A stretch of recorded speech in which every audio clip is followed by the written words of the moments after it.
안녕하세요. 오늘도 사연살롱을 찾아주셔서 감사합니다. 저는 개인 사무실을 운영하고 있는 40대 여성입니다. 젊은 시절은 어릴 적부터 꿈으로 삼아왔던 가업을 잇기 위한 공부를 보냈고요. 그 꿈을 이룬 지금은 사무실 안팎으로 어느 정도 성공한 삶을 살고 있다고 생각해요. 제 사연은 꿈을 이루기 직전부터 이룬 직후까지, 그러니까 제가 아직 30대이던 시절의 이야기예요. 제가 막 30에 접어들었을 무렵에 꿈을 이루기 위한 국가고시 준비가 벌써 7년째였어요. 낮에는 도서관, 밤에는 고시원에 틀어박혀서 책만 바라보며 살았죠. 머리 감을 시간도 아까워 기름 잘잘 흐르는 머리를 맨날 질끈 묶고 세탁기 돌릴 시간도 없어서 늘 똑같은 추리닝 바람일 만큼 열심히였고 치열했죠. 그 길고 힘겨운 싸움에도 불구하고 지치지 않을 수 있었던 건 저를 너무도 사랑해주는 남자친구의 헌신적인 뒷바라지 덕분이었어요. 한때 요리사가 꿈이었다던 남자친구는 꿈 그대로 비범한 요리 솜씨의 소유자였어요. 공부에 지친 제가 찾는 음식이 생길 때면 부탁도 하지 않았는데 먼저 요리를 해서 가져다 주었죠. 한식, 일식, 중식, 양식, 종목도 가리지 않았습니다. 대단한 요리 솜씨와는 다르게 남자친구는 평범한 직장인이었어요. 어머니께서 자신이 요리하는 모습을 끔찍하게 싫어하기 때문이라고 했어요. 혹시나 주방 근처에라도 갔다가 들키기라도 하는 날에는 집안이 아주 뒤집어진다고요. 우리 집안과는 확연하게 다른 분위기가 저는 신기했어요. 요즘 세상에도 진짜 그런 집안이 있기는 있구나 싶었어요. 그러던 어느 날 저는 남자친구에게 어릴 적 세상을 떠난 엄마가 끓여주었던 된장찌개가 먹고 싶다며 투정을 부렸어요. 그러자 남자친구는 뭐뭐 들어갔냐고 물어보더니 며칠을 꼬박 도전한 끝에 엄마의 손맛과 똑같은 맛의 된장찌개를 끓여주더군요. 감동한 제가 눈시울을 붉히자 남자친구는 제 걱정을 해주었습니다. 왜, 공부가 많이 힘들어? 그것도 그런데 뭐 더 먹고 싶은 거 있으면 얘기해. 뭐든 다 해줄게. 지금도 충분한데 뭐하러. 괜찮다는 사람이 왜 자꾸 우는 건데? 사람 걱정되게. 그냥 갑자기 이런 생각이 드는 거 있지? 나를 너만큼 사랑해줄 남자가 세상에 또 있을까? 아, 뭐야. 시겠다. 일단 먹고 얘기하자. 아, 얼른 먹어. 싫어. 나랑 결혼해준다고 하면 그때 먹을래. 시험도 중요하지만 내 앞에 앉아 된장찌개를 함께 나누는 그대도 시험만큼이나 소중하게 느껴졌어요. 정말 만약에 아주 혹시나 이 남자를 놓치는 일이 생기게 된다면 아무리 국가고시에 합격하고 오랜 꿈을 이룬다고 할지라도 행복하지가 않을 것 같았어요. 그래서 제가 먼저 프로포즈를 했고 저희는 결혼을 준비하게 되었죠. 시댁에 처음 인사를 드리러 가던 날 저는 눈이 휘둥그레졌어요. 마당에 줄줄이 늘어서 있던 장독대는 그것이 대체 몇 개인지조차 세기도 힘들 정도였고 위풍당당한 기와집은 이런 걸 두고 고래등 같다고 하는구나 싶었습니다. 시어머니께서는 남자친구에게 익히 들었던 모습 그대로였어요. 종갓집 종부이신 시어머니께서는 비녀만 안 꽂고 한복만 입지 않으셨을 뿐 완벽한 조선시대 안방마님 스타일이었거든요. 성격도 외모만큼이나 무척 보수적이고 꼬장꼬장한 분이시더라고요. 시어머니의 첫마디부터가 딱 느낌이 왔어요. 듣자 하니 공부를 한다지? 네, 어머님. 워낙에 어려운 국가고시라서 준비가 오래 걸리고 아서라. 말이 다 끝나기도 전에 자르시더라고요. 무슨 말씀이신지. 여자는 공부를 많이 할수록 안 좋아. 되려 집안에 문제나 불러올 따름이지. 시어머니께서는 그런 분이셨어요. 여자는 좋은 직업을 가져봤자 암탉 울음소리가 담장을 넘어가기만 하는 꼴이다. 하는 말이 좌우명인 그런 분이요. 여자가 해도 되는 공부는 오직 살림살이 공부이며 여자 최고의 직업은 남편 내조나 조신하게 잘하는 전업주부라는 말씀을 입에 달고 다니셨어요. 살다 살다 개그 프로그램에서나 들었던 여자가 밖으로 다니면 소는 누가 키워 소는 하는 말을 제 귀로 직접 듣게 될 줄은 꿈에도 몰랐습니다. 그런 시어머니께서 여자가 가져도 되는 직업으로 인정해 주시는 직업이 단 하나 있었는데요. 불행스럽게도 국가고시를 준비하고 있던 저와는 전혀 연관이 없는 직업이었어요. 그 직업은 바로 여배우였습니다. 그것도 본인이 관심 없는 영화 쪽 배우는 절대 쳐주지 않으셨고요. 오직 드라마에 나오는 여배우만 인정하셨죠. 연속극은 봐야 한다면서요. 그런 분을 눈으로 직접 뵙고 나니 남자친구가 요리사의 꿈을 왜 포기했는지 알겠더라고요. 주방 근처라도 갔다가는 당장에 부지깽이 휘두르며 달려오시는 모습이 제 눈에도 서운했어요. 그래서 저는 남자친구를 위로했고요. 힘들었을 당신의 청춘에게 위로를, 그리고 응원을. 뭐야, 갑자기 느끼하게.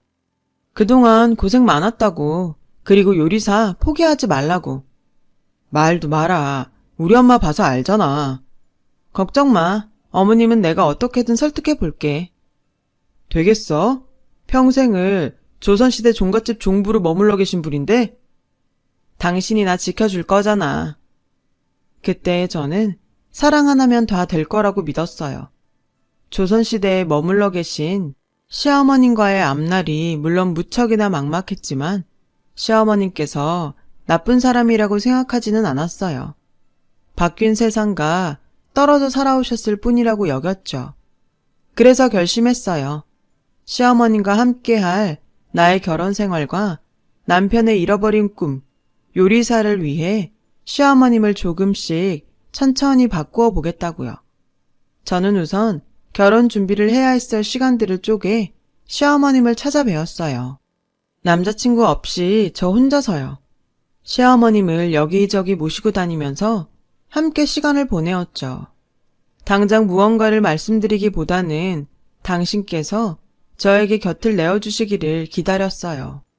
그랬더니 오래지 않아 시어머니께서 저에게 곁을 내어주시더라고요.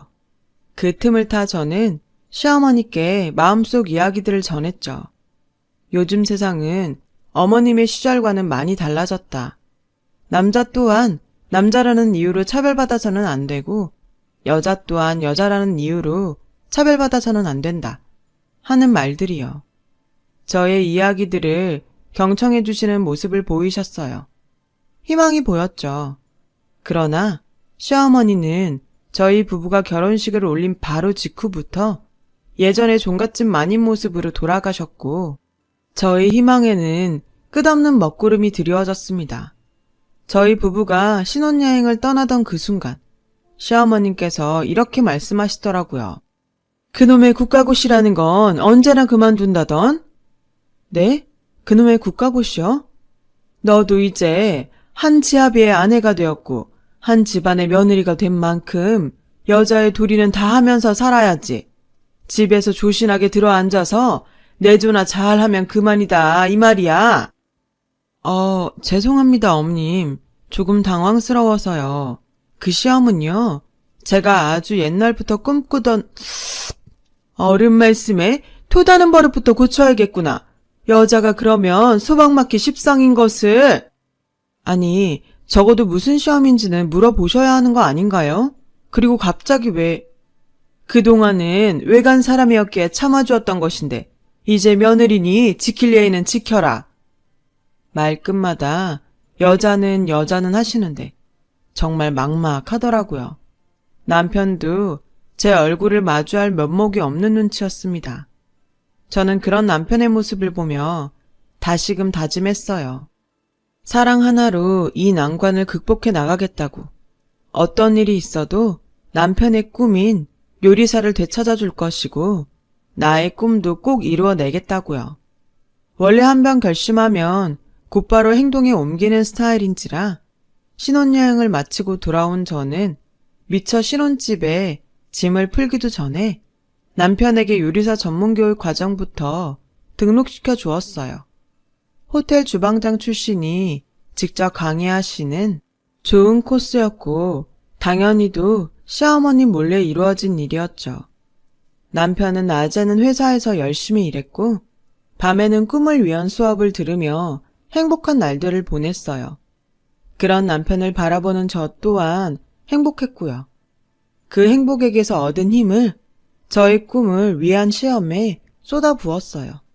서로가 열심히 산 만큼 저희 부부의 2세 계획은 자연스럽게 미뤄질 수밖에 없었죠. 그 사실을 알게 된 시어머니께서는 저를 크게 꾸짖으셨어요. 하지만 저는 남편과 저를 위해 한치도 물러서지 않았어요. 결코 물러설 수가 없었습니다. 옛말에 칠거지약이라고 있다. 알고 있어요. 여자가 소박맞는 7가지 죄악이죠. 알면서 왜 지키지를 않는다던? 모름지기 여자란 지아비 뒷바라지에 소홀함이 없어야 할 것이며 자식 생산에 열성을 다해야 해. 어머님, 칠거지약은 조선시대 얘기죠. 지금은 대한민국이고요. 그 칠거지약으로 이혼을 하게 된다면 안 좋은 소리들을 많이 듣게 될 겁니다. 네가? 아니요. 당연히 어머님이죠. 저 지금 어머님 걱정해서 드리는 말씀이에요. 끝끝내 국가고시인가 뭔가 하는 것 때문에 그러냐? 옛말 하나 틀린 거 없다. 이러니 여자는 배워봤자 집안에 문제만 일으킨다는 거야. 그렇지 않아요, 어머님.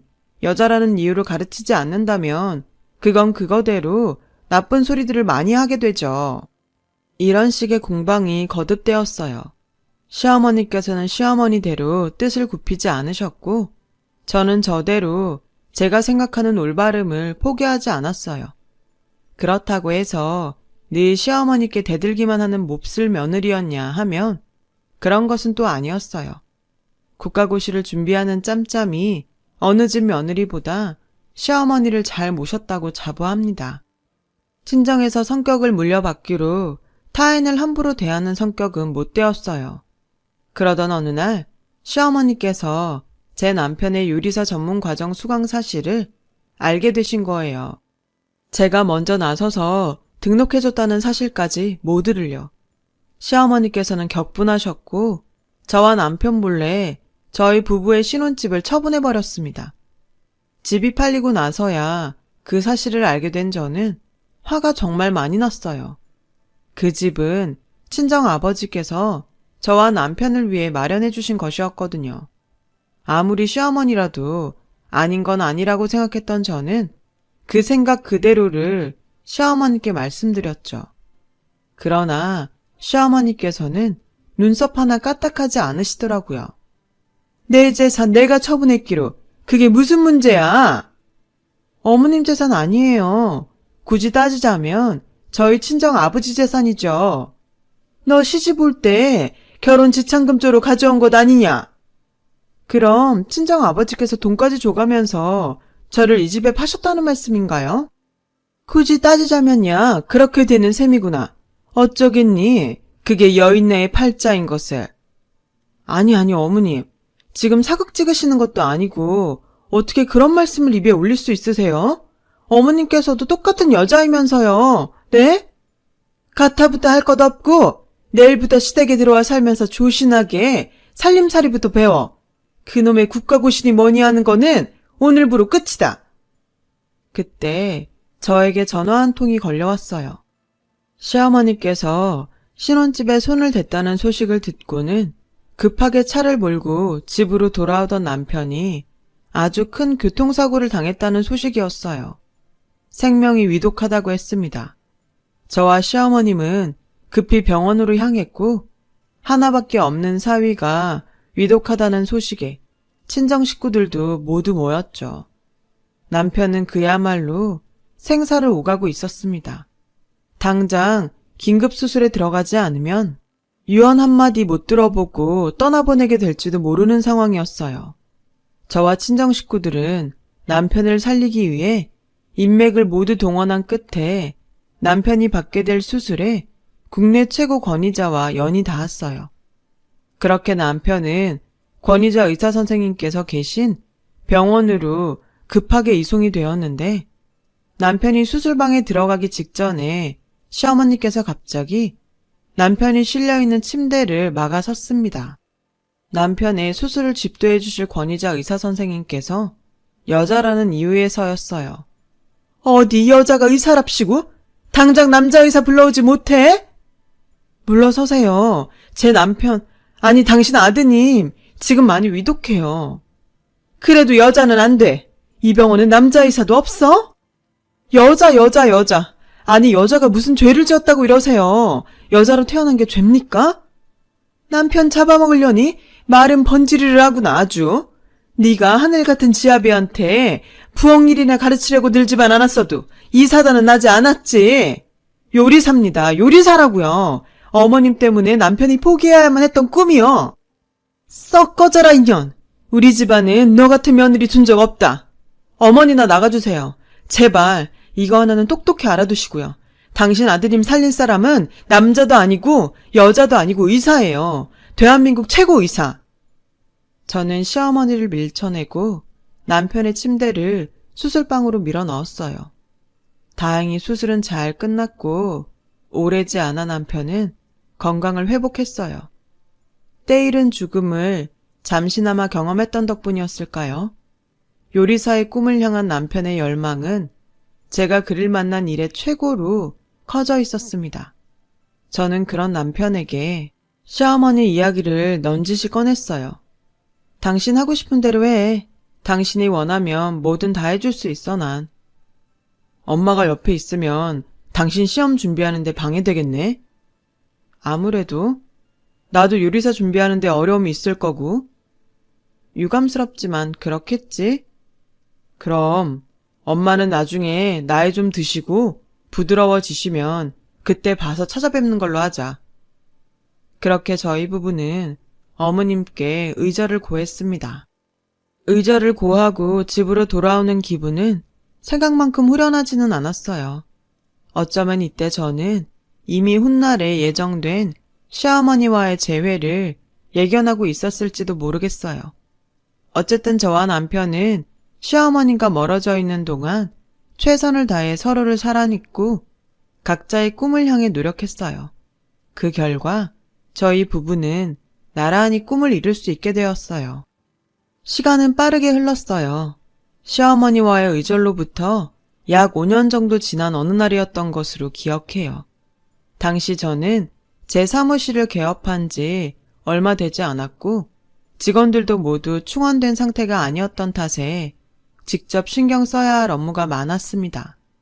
바로 그때 노크 소리와 함께 익숙한 실루엣의 누군가가 저희 사무실로 조심조심 들어오시더라고요. 여전히 조선시대 안방마님 같은 분위기를 풍기고 계시던 시어머니셨죠. 예기치 못한 재회에 저와 시어머니는 잠시 어쩔 줄을 몰라 했어요. 시어머니께서는 그곳이 제 사무실인 줄도 모르는 채로 무심코 들어오셨던 모양이더라고요. 잠시간의 침묵이 흐른 뒤에야 묘하게 어두운 시어머니의 안색이 저희 눈에 들어왔어요. 무슨 일 있으신 거죠? 그게... 아니다. 여자가 관여할 일이 아니야. 어머님, 저 여자 아니고 변호사로 이 자리에 있는 겁니다. 당신 아드님 살려내셨던 그 의사분처럼요. 제가 도전했던 극과고시는 사법고시였어요. 그걸 이뤄낸 저는 변호사가 되어 시어머님과 재회한 참이었고요. 시어머님께서는 뜨거운 커피잔이 차갑게 식을 동안 생각에 잠기셨고 한참이 지난 뒤에야 어렵게 말씀을 꺼내셨죠. 저와 남편이 시어머님과 의절에 있는 동안 시댁에는 큰 악재가 터졌더라고요. 시어머님께서 계약 관련 사항에 눈이 어두웠던 탓에 문중 재산들이 부동산 투기하는 사람들에게 아주 헐값으로 넘어가게 된 상황이었어요. 저는 잠시 망설였죠. 솔직히 저도 사람인데 말끝마다 여자를 입에 올리시며 멸시를 하고 그놈의 여자 타령 때문에 남편의 수술까지 막아섰던 시어머니를 향한 억하심정이 없을 수가 없잖아요.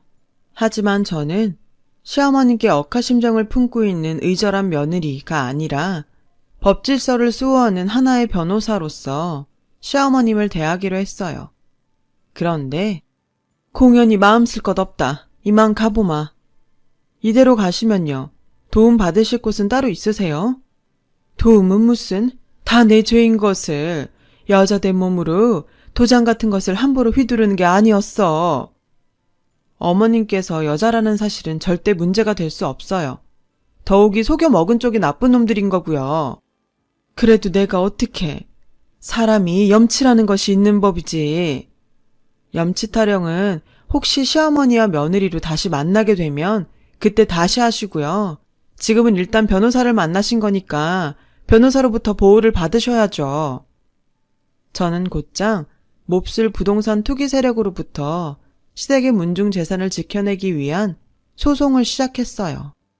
호기롭게 시작을 해놓고 서류를 검토하던 저는 직감했습니다. 아, 결코 쉬운 소송이 아니게 되겠구나 하는 것을요. 그래서 어떻게 했냐고요? 깔끔하게 친정 찬스 썼습니다. 아빠 찬스, 고모 찬스, 육촌 언니의 외삼촌 찬스까지 쓸 수 있는 찬스란 찬스는 모조리 썼어요. 이제 와서 말씀드리지만 저희 집안은 대대로 법조인 집안이었거든요. 그래서 제가 어릴 적부터 변호사의 꿈을 가졌고요. 마침내 한자리에 모인 저희 친정 식구들은 초호화 법조인단을 꾸리게 되었어요. 역시나 소송은 치열했지만 가족이 함께였기에 든든했죠. 그 가족에는 남편도 포함되었습니다. 재판 준비하느라 사무실에서 밤을 지새우기 일수인 친정 법조인단을 위해 남편이 삼시세끼도 모자라 간식에 야식까지 모조리 책임져 주었거든요. 그러는 사이 천년만년 꼬장꼬장 하실 것만 같던 시어머니께도 변화가 찾아왔어요. 치열하게 재판 준비를 하고 있던 날 사무실로 시어머니께서 각종 자료들을 모아 저희 사무실을 찾으셨고 그때는 마침 남편이 직접 만들어다 준 저녁 도시락을 먹고 있었어요. 저는 혹시나 싶은 기대를 품고 어머님께 남편의 도시락을 권했죠. 처음에는 완강하게 거부하시던 시어머니는 저희 친정 식구들에게 눈치가 보이셨는지 마지못해 몇 술 뜨셨습니다. 처음 맛본 아들의 요리 솜씨에 적잖이 놀라시는 눈치가 훤했어요. 그날 시어머님께서는 사무실을 떠나시며 저에게 넌지시 물으시더라고요. 있잖니? 말씀하세요. 남자가 요리사를 하면 사내놈이 부엌에나 들락거린다고 사람들이 흉을 보진 않든? 당연하죠. 요리사에 남자 여자가 어딨다고요. 음식만 잘하면 최고지. 그리고 또 있잖니? 남자 요리사라고 차별받고 그런 거는 정말 없는 거 맞다디? 왜요? 아드님 걱정되세요? 걱정이라기보다는 솔직히 솜씨가 나보다 낫더라 얘. 음식이 아주 많나. 시어머님께서 평생을 사로잡혀 계셨던 남자 여자에서 처음 벗어나게 된 순간이었어요. 그로부터 1년 뒤 저와 친정 식구들은 몹쓸 부동산 투기 세력으로부터 시댁의 문중 재산을 모두 완벽하게 되찾아냈습니다. 제가 대표 변호사로서 승소 판결을 받게 되던 날 방청석에서 승소 판결 순간을 지켜보고 계시던 시어머니는 결국 눈물을 쏟고야 마셨어요. 저는 그 눈물이 문중 재산을 되찾은 것에 대한 안도의 눈물인 줄로만 알았어요. 아니더군요. 재판을 마치고 기진맥진해 있던 저를 시어머님께서 꼭 끌어안아 주셨습니다. 네가 옳았다. 틀린 건 오히려 나였던 거야. 세상이 변하는 줄도 모르고 우물안 개구리로만 살아온 꼴이더라. 그런 내가 얼마나 답답했고 원망스러웠든. 괜찮아요. 다 지난 일인데요 뭐. 근데 왜 갑자기 그런 생각이 드셨대요? 해가 서쪽에서 떴나? 잠시 망설이던 시어머님께서는 마침내 진심을 들려주셨죠. 멋지더구나. 든든하고 자랑스럽더구나. 내 며느라이가 변호사라는 것이. 순간 감정이 북받쳐 오른 저는 시어머니를 마주 않았습니다. 지난 시절 아쉬웠던 감정들이 훨훨 날아갔고 시어머님께 그 마음을 고백하면서 약속도 함께 드렸습니다. 마음을 열어주셔서 감사해요, 어머니. 앞으로도 든든하고 자랑스러운 가족이 되어드리도록 노력할게요. 그리고 곧 태어날 손녀딸도 저와 아범처럼 멋진 사람으로 키워내 볼게요. 그렇게 시어머님께서는 극단적으로 보수적인 조선시대 안방마님의 모습과 행동으로부터 벗어나셨어요.